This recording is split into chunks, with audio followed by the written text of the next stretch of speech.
आज मी बनवली मस्त अशी शेवभाजी. चला तर तुम्हाला दाखवते कशी केली ती. एक कांदा, एक टोमॅटो, 2-3 लसणाच्या पाकळ्या त्याची छान अशी पेस्ट करून घेतली.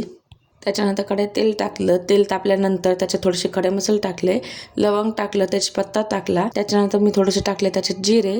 त्याने थोडीशी चव येते भाजीला छान अशी. त्याच्यानंतर वाटलेलं जे वाटण होतं ते टाकून दिलं. ते छान असं मीठ टाकून परतून घेतलं. मीठ टाकल्यामुळे तो कांद्याचा उग्र वास निघून जातो आणि वाटण छान परतलं जातं. तर तेल चांगलं चवसुटीसर परतून घेतलं. त्याच्यात थोडंसं आलं लसूणची पेस्ट टाकली, ते सुद्धा छान परतून घेतलं. कड्याकड्याने तेल सुटायला सुरुवात झालेली. मस्त असं तेल सुटलेलं आहे, बघू शकता तुम्ही.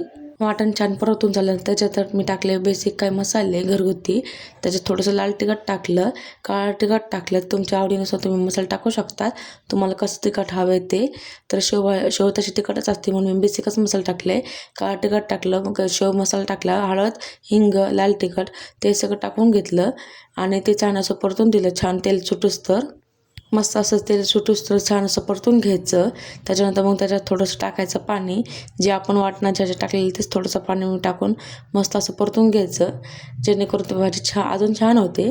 आणि भाजी जास्त घट्ट करायची नाही, पातळच करायची, कारण ज्यावेळेस आपण शेव टाकतो त्यावेळेस ते आपोआपच घट्ट होऊन जाते. रस्सा तुमच्या आवडीनुसार करू शकता, कमी जास्त. त्याच्यानंतर थोडंसं मीठ टाकायचं. वाटणात पण मीठ टाकलेलं आहे आणि शेवमध्ये पण मीठ असतं म्हणून बेतानेच टाकायचं. तर ते छान असं उकळून द्यायचं आणि ते उकळल्यानंतरच शेव टाकायचे. आणि ज्यावेळेस आपल्याला जेवायचे त्याच्या 10 मिनटं आधीच टाकायचं, 10-15 मिनटं. लय आधी टाकायचं नाही, तर लय सगळं ते मिक्स होऊन जातं. आणि त्याच्यानंतर मग छान असे उकळून दिले, त्याचे शेव टाकायची. मस्त अशी शेव टाकून दिल्यावर त्याला फक्त 5च मिनटं उकळून द्यायचं. मस्त अशी शेवाची भाजी रेडी आहे. तो खूप छान झाली. ते तुम्ही पण नक्की ट्राय करा. रेसिपी आवडल्यास नक्की लाईक करा, शेअर करा, चॅनल सबस्क्राईब करा. बाय.